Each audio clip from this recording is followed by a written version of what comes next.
Polres Oki dari jajaran Pidum mengamankan pelaku curas yang terjadi di Jalan Lintas Tanjung Rancing, Kecamatan Gaya Agung, Sumatera Selatan.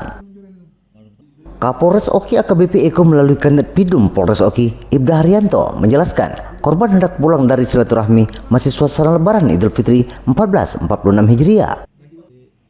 Saat korban menuju mobilnya dihadang oleh kedua pelaku. Lalu ketika korban sedang lengah, salah satu dari pelaku merampas kalung emas milik korban senilai 3 suku emas, berikut tasnya berwarna hitam.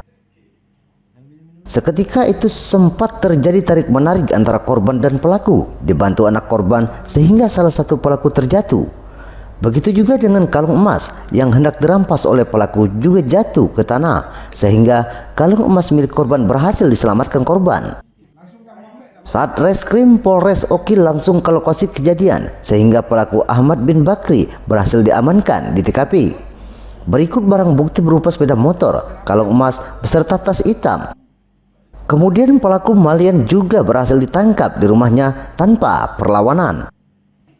Yang mana waktu kejadian tersebut korban sedang mau pulang dari silaturahmi suasana Lebaran, mau pulang ke arah mobil yang berada di pinggir jalan.